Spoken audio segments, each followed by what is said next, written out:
राजकीय घडामोडी, सामाजिक विश्लेषण, कृषी विभाग, कला व मनोरंजन विश्व आणि क्रीडा क्षेत्रातील बातम्यांचे ताजे व अचूक अपडेट्स महाराष्ट्र शाही न्यूज मराठी.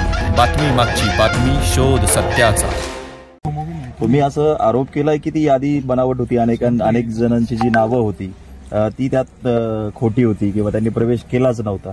मात्र याला उत्तर देताना त्यांनी असं म्हटलंय की ही यादी मुळात मी दिलेली नाहीये, ही यादी कोणीतरी सगळी एडिट करून जाणीवपूर्वक मला बदनाम करण्यासाठी हे सगळं रचलंय आणि थेट तुमच्यावर देखील त्यांनी आरोप केला. सर्वात महत्वाचं जी यादी आली आणि त्याच्यामध्ये जो उल्लेख आहे की अकोला तालुक्यातले 50 ते 60 सरपंच माझ्या बरोबर आहेत. आपल्या प्रसारमाध्यमाच्या माध्यमातून मी सांगू इच्छितो की आपलं आजही म्हणणं तेच आहे की त्यांनी 50-60 जे सरपंच आहे त्याच्यातले 10 तरी सरपंच त्यांनी दाखवले पाहिजे. बरोबर, यादीमध्ये तुम्ही 10 सांगताय की 50-60 सरपंच आहे, त्याप्रमाणे ती यादी आलेली, ती यादी आम्ही आमच्याकडे प्रसारमाध्यमाच्या माध्यमातून आली. त्याच्यानंतर आम्हाला पक्ष कार्यालयातूनही बी ती यादी आम्ही मिळवली. त्या यादीप्रमाणे आणि ज्या पद्धतीने त्यांनी जी नावं टाकली त्या लोकांनी धडधडीत सांगितलंय प्रसारमाध्यमापुढे की ती आम्ही गेलेलोच नाही, त्यांना पक्ष प्रवेश करायचा होता, त्याबद्दल आमचं काही दुमत नाही. बरोबर, ज्यावेळेस एकनाथ शिंदे साहेबांनी राज्यामध्ये वेगळा निर्णय घेतला त्यावेळेस नगर जिल्ह्यामधून प्रमुख काही नावं समोर आली. खासदार लोखंडे साहेबांच्या मागे आम्ही ताकदीने श्रीरामपूरमधून राजेंद्र देवकर असेल, नेवाशातून बाळासाहेब पवार असतील, भगवानराव गंगावणे असतील, मी इकडे बाजीराव दराडे असतील, आम्ही प्रमुख लोकांनी साथ दिली आणि नगर जिल्ह्यामध्ये आम्ही शिवसेनेचा शिंदे साहेबांच्या मागे उभे राहिलो म्हणून आम्ही अक्षरशः 3 वर्ष या राज्यामध्ये आम्ही तालुक्यामध्ये जिल्ह्यामध्ये फिरत असताना गद्दार हा शिक्का लावून घेतला. आम्ही लोकांचे एवढे बोलणे ऐकले की अक्षरशः 1 महिनाभर आम्ही ह्या तालुक्यामध्ये जिल्ह्यामध्ये फिरत नव्हतो. आणि कारण का की लोकांचे एवढा रोष होता, त्या रोषाला सामोरं जाऊन आम्ही इथं संघटना वाढवली, जिल्ह्यामध्ये संघटना वाढवली. आणि हा मारुती मेंगाळ ह्या तालुक्याला जिल्ह्याला माहिती आहे की हा मारुती मेंगाळ काय आहे. पंचायत समितीला सभापती सगळ्यांच्या विरोधात जाऊन सुद्धा मी त्याला सभापती केला. माझी चूक झाली, त्यावेळेस माझी चूक झाली. तो मच्छिंद्र धुमाळ असतील, डॉक्टर अजित नवले असतील, यांनी सगळ्यांनी त्याला मोठं करत आणलं. आम्ही सुद्धा त्याला सभापती केला. मला एकनाथ शिंदे साहेबांना एकच सांगायचं, साहेब हा मारुती मेंगाळ एवढा कमर्शियल आहे की तुम्ही त्याची पार्श्वभूमी न बघता, तुमच्या आपल्या खालच्या लोकांनी त्याची पार्श्वभूमी न बघता, आम्हाला जर त्यावेळेस माहिती झालं असतं की मारुती मेंगाळ प्रवेश करतो पण त्याने रात्रीच प्रवेश केला, कोणाला कळून दिला नाही. शेवटी प्रवेश ठरल्यानंतर कोणाचा विरोध करायचा नसतो, त्या गोष्टीला ते झालं. आणि त्याच्यानंतर जी यादी आली त्याच्यावरती आम्ही स्पष्टीकरण दिलं की स्पष्टीकरण याच्यासाठी दिलं की उद्या पक्षाची बदनामी व्हायला नको. आम्ही वारंवार ह्या 15 दिवसामध्ये आमच्या सगळ्या वरिष्ठांना कळवलंय की साहेब पक्षाची बदनामी होईल, हा मारुती मेंगाळ कोणाचाच झाला नाही, हा पक्षाचा कधी होणार नाही. परंतु मारुती मेंगाळ मागे पुढं करण्यासाठी, त्याला प्रमोट करण्यासाठी जी तालुक्यातील काही जी ठेकेदार मंडळी आहे त्यांनी हा एक विडा उचललेला आहे. त्यांना वेगळ्या पद्धतीनं व्यवसाय करायचा आहे आणि म्हणून व्यवसायासाठी मारुती मेंगाळचा जर उपयोग होणार असेल तर पक्ष वाढणार कुठे आहे हेच आम्ही जीव तोडून सांगतो पक्षाच्या सगळ्या वरिष्ठांना की आमच्या मुख्य नेत्यांना तुम्ही फसवू नका. आणि म्हणून शिंदे साहेब त्यांनी जे काय आरोप केले की शिंदे साहेब तालुक्यात येत आहे म्हणून विरोध करतोय. अरे जिथं 3 वर्ष आम्ही रक्ताचं पाणी केलं, आम्ही शिवसेना वाढवली आणि आम्ही शिंदे साहेबांना विरोध करू? अरे पण तू कोण मारुती मेंगाळ? आणि म्हणून आम्हाला सांगायचंय की आमचं शिंदे साहेबांना तालुक्यात येणार असेल तर आमचं स्वागत आहे. परंतु अशा पद्धतीनं एक समाज म्हणून पक्ष नसतो, सगळ्यांना एकत्रित घेऊन आपल्याला पक्षाची बांधणी करायला लागते. म्हणून सर्व धर्म समभावाच्या भावनेने आम्ही काम करतोय. आम्ही ज्यावेळी त्याला सभापती बनवताना आम्ही हा विचार केला नाही की हा कोणत्या समाजाचा आहे. आणि परंतु जो बोलतोय तुम्ही बघा त्याचा उर्मटपणा, मी नसल केला सरपंचाने प्रवेश तर आपण दुसरे सरपंच बनू. अरे तुम्हाला तालुक्यामध्ये तुमच्या मागे आहे कोण? तुम्ही पक्षामध्ये आले म्हणून तुम्हाला आयडेंटिटी लावायला तुम्ही पक्षामध्ये आले, तुम्ही धंदे करायला आले. तुमच्या मागे फिरणाऱ्या लोकांचे काय धंदे आहे हे पक्षाला सुद्धा सांगणार आहे. म्हणून एकदम प्लेन भावनेने आम्ही सांगतोय की एकनाथ शिंदे साहेब तालुक्यामध्ये येणार असेल तर आम्ही त्यांचं स्वागत करतोय. आम्ही कुठे विरोध केला नाही. परंतु ज्या पद्धतीनं ही जी रचना चालली, आज जुने जाणते आम्ही इथं शिवदूत केले, संघटनेचे सगळे पदाधिकारी, उपजिल्हा प्रमुख असेल, तालुका प्रमुख असेल, महिला आघाडी असेल, युवा सेना असेल, ही सगळी जुनी लोक आलिप्त आहे. मारुती मेंगाळ आणि त्याच्याबरोबर 1-2-4 लोक जाऊन ज्यांना पक्षामध्ये कोणत्या पक्षाचं आजपर्यंत आयडेंटिटी नाही, त्या लोकांना तुम्ही घेऊन पक्ष वाढवताय?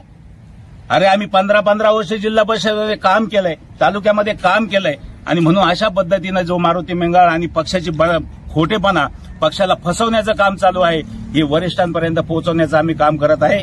आणि म्हणून हे खोटं आहे, हे सगळा तालुका सांगतो हे खोटं आहे. आणि म्हणून हे पक्षश्रेष्ठींक पोहोचवलंय आम्ही. पक्षश्रेष्ठीनं त्याच्यावर योग्य निर्णय घेतला पाहिजे. आणि तो बोलतो की आम्हाला पक्षातून काढून टाकले. मला हरकत नाही, मला जर शिंदे साहेबांनी पक्षातून काढून टाकलं असेल तर मी थांबायला तयार आहे, हरकत नाही. मला पक्ष पाहिजे असातला काही प्रकार नाही, पण मी प्रामाणिकपणे काम केलंय. ज्या दिवशी मला शिंदे साहेब सांगतील किंवा मला वरिष्ठ कार्यालयातून कळवलं जाईल तर तुम्ही थांबवून घ्या, त्या दिवशी मी नक्कीच थांबेल. परंतु प्रामाणिकपणे सांगतोय की आम्ही काम केलंय, आमची सगळी संघटना आज थांबलेली. आणि म्हणून शिंदे साहेब जर 9 तारखेला आले तर त्यांचं स्वागत आम्ही करू, 100% आम्ही स्वागत करू. आम्ही साहेबांना कुठे विरोध केलेला नाही, परंतु हा जो बनावटपणा चाललेला आहे की साहेबांना विरोध करताय, आमची एखादी तरी बाईट दाखवा. हे काळे धंदे करून, साहेबांना खोटं सांगून, पक्षप्रवेश करून, खोटे प्रवेश दाखवून, खोट्या सगळ्या बातम्या करून पक्षाची इमेज किंवा प्रतिमा वाढत असते. म्हणून जे काय आहे, उद्या मोठा घात होण्यापेक्षा आजच आम्ही ते साहेबांना सांगतोय की साहेब आहे. मग आम्ही साहेबांना हे पण सांगत, साहेब ज्याला आम्ही पंचायत समितीला निवडून आणलं, ज्याला आम्ही राजकीय स्थान मिळवून दिलं, आम्ही त्यांच्या हाताखाली काम करायचं का इथं तालुक्यात? हे पण पक्षांनी त्याला पद देताना विचारलं पाहिजे होतं. म्हणून माझा शिंदे साहेबांना अजिबात विरोध नाही. हा जो उठाव होतोय, जी काय मधली लोक येतात, जी काय मधली लोक शिर्डीला येतात आणि शिर्डीमधून संघटना चालवतात, ह्या संघटनेला आमचा विरोध आहे. अहो तुम्ही कागदावर संघटना चालवताय असा माझा विरोध आहे. म्हणून ग्रामीण भागामध्ये काम करत असताना, तळागाळामध्ये काम करत असताना लोकांना विचारलं जात नाही. खाली रिपोर्ट ज्या दिवशी वरून कोणी निरीक्षक येणार असेल त्याला विचारलं जातं की मग त्यांनी सांगायचं त्याचे काय जे काय बगल बच्चा असेल त्यांना घेऊन तुम्ही याद्या बनवणार आणि त्यांना अंधारात ठेवणार. अशी संघटना चालत नाही. म्हणून ग्रामीण भागामध्ये जी लोक आहे त्यांच्याशी कुठली नाळ न जोडता ही जी जिल्हा प्रमुख असेल किंवा काही लोक असेल यांनी उभा केलेला हा प्यादा आहे मारुती मेंगाळ. म्हणून जी 2 जिल्हा प्रमुख आहे, नितीन आवताडे आणि कमलाकर खोते, अहो यांना आम्ही 6 महिन्यानंतर पक्षामध्ये घेतलंय.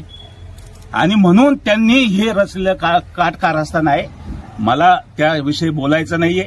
आणि म्हणून दुसरं एक ना, 1,500 कार्यकर्ते घेऊन गेले होते. काही सरपंच समोर आले, त्यांनी सांगितलं की आम्ही स्वतः गेलो होतो, आम्ही प्रवेश केला. मात्र तुमच्याकडून जे व्हिडिओ आले आहेत त्या व्हिडिओतल्या व्यक्ती त्या ठिकाणी गेलीही नव्हती आणि त्यांचे नावही नव्हते असा त्यांचा दावा आहे. आणि दराडेंनी मग पक्ष वाढवण्यासाठी काय केलं, त्यांनी का प्रवेश घडवून नाही आणला? मी पक्ष वाढवण्यासाठी काय केलं याचा सगळा डाटा आपल्याकडे देईल. आपल्याला काही बातम्या ज्या झालेल्या आहेत 3 वर्षामध्ये, मी पक्ष वाढवण्यासाठी ज्या ज्या बातम्या आपल्याला सगळा डॉक्युमेंट देतोय. दुसरी गोष्ट, त्यांनी जे काय नावं दाखवले आता ते काही खोटं बोलतील. शेवटी आता त्यांना ते उघडकीस आलंय, त्यांचा जो ड्रामा आहे तो उघडकीस आल्यामुळे त्यांना ते उत्तर देणं भाग पडलं. मी आजही सांगतो त्यांच्याबरोबर 5 ते 6 सरपंच गेले, याच्यापेक्षा जास्त सरपंच त्यांच्याबरोबर गेलेले नाहीये. आज त्यांनी जी बनावट यादी दिली, परंतु आता त्यांना वाटलं हे चेक होणार नाही, वरच्या लेवलला सगळे झाल्यानंतर खाली कोण चेक करतं. परंतु आम्ही ती सगळं बघितलं, एक उजाडात येत गेलं. एक 15-20 दिवसात, महिन्यामध्ये सगळं ते आलं. अंधारातलं उजाडात आल्यानंतर ते पक्षापर्यंत सुद्धा पोहोचवलं आणि शेवटी प्रसारमाध्यमांपर्यंत ते आल्यानंतर मला उत्तर देणं भाग पडलं. मी कालही माझी बाईट बघा, मी पक्षाच्या विरोधात बोललेलो नाही. मी कालही सांगितलं की ही जी काय माहिती पक्षाला गेलेली ही बनावट आहे, ही मला उघडकीच झालेली, म्हणून मी प्रसारमाध्यमापुढे गेलेलो आहे. आज त्यांनी आरोप केल्यानंतर मला यावं लागतंय की बाजीराव दराडे पक्षाला विरोध करतात, साहेबांना विरोध. अरे साहेबांना विरोध करायचा तर 3.5 वर्ष काम काय केलं आम्ही?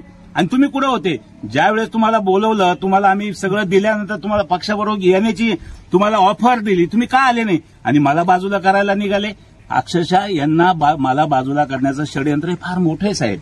हे फार, मी एक अल्पसंख्याक माणूस आहे आणि मी ज्यावेळेस जिल्ह्यामध्ये प्रस्थापितांच्या विरोधात काम करतोय, सगळ्यांच्या विरोधात काम करतोय, त्यामुळे त्यांना हे सहन होत नाहीये. काही शिर्डीत जे 3 किलोमीटरच्या आत बसून पक्ष चालवायचा आहे त्यांच्यापेक्षा जास्त माझी लोकप्रियता व्हायला लागली. मी काम करतोय, मी सातत्याने ग्रामीण भागात काम करतोय, प्रशासनात काम करतोय. साहेबांनी निधी दिला ना, साहेबांनी ह्या लोखंडे साहेबांच्या माध्यमातून ह्या तालुक्यामध्ये एवढा निधी दिला, एवढा कोणाला दिला नाही. परंतु हे सगळं सहन होत नाहीये. मी साहेबांच्या जवळ जातोय, माझी लोकप्रियता वाढते, हे सहन होत नाही म्हणून हे षडयंत्र आहे. म्हणून त्यांनी दुसरं एक नाव पुढे आलं, जालिंदर भोर. जालिंदर भाऊसाहेब हे 40 वर्षापासून ठाण्यामध्ये. अरे मग तुम्ही ठाण्यामध्ये शिवसेनेच्या माध्यमातून एकनाथ शिंदे साहेबांनी 40 वर्षापासून ठाण्यामध्ये खूप मोठी प्रगती केली. मग तुम्ही जालिंदर भाऊसाहेबांनी तालुक्यासाठी 35 वर्षात का काही नाही आणलं? तुम्ही आता तुम्ही ह्या गोष्टी का लॉन्चिंग करताय वेगवेगळ्या पद्धतीनं? परंतु माझं जालिंदर भाऊसाहेबांना बी सांगणं आहे की साहेब इथलं राजकारण समजून घ्या. विरोधक तुमचा वापर करताय. काही लोक राष्ट्रवादीशी कनेक्ट आहे, काही वेगवेगळ्या पक्षाशी कनेक्ट आहे. फक्त एकनाथ शिंदे साहेब देणारा माणूस आहे, देव माणूस आहे, देता माणूस आहे म्हणून त्याच्याकडे तुम्हाला नेलं जातंय, तुम्हाला सांगितलं जातंय पक्ष वाढवू आणि तुम्हाला अक्षरशः शिंदे साहेबांना जालिंदर भाऊ साहेबांच्या माध्यमातून लुटलं जातंय. परंतु ज्या वेळेस खरी परिस्थिती येईल, पक्ष सांभाळण्याची वेळ येईल, त्यावेळेस कोणी नसणार आहे आपल्याबरोबर. हे मी जालिंदर भाऊ साहेबांना विनंती करून सांगितलं. परंतु नाही, त्यांनी त्यावेळेस कारखान्याला मदत करायची. कारखाना शिवसेनेच्या माध्यमातून अनेक लोक आपल्याकडे यायला तयार होती. परंतु यांना माहीत नसल्यामुळं यांनी त्या लोकांना मदत केली. ती लोक आपल्या विरोधात काम करताय आजही. अशा पद्धतीनं हे षडयंत्र म्हणून मारुती बेंगळ बघा, तुम्ही मारुती बेंगळची कहाणी बघा की त्यांची कहाणी जी आहे की तालुक्यामध्ये सगळ्या विरोधकांकडून सुपारी घेऊन शिवसेनेमध्ये आलेले आणि म्हणून ते किती दिवस टिकतील याचा काय मी सांगू शकत नाही. परंतु आम्ही साहेबांबरोबर एकनिष्ठ आहे अजून पण. आणि साहेब ज्या दिवशी आम्हाला सांगतील की तुम्ही शिवसेनेचा तुमचा संबंध नाही, त्या दिवशी आम्ही आमचा निर्णय घेऊ. महाराष्ट्र शाही न्यूज मराठी, बातमी मागची बातमी, शोध सत्याचा.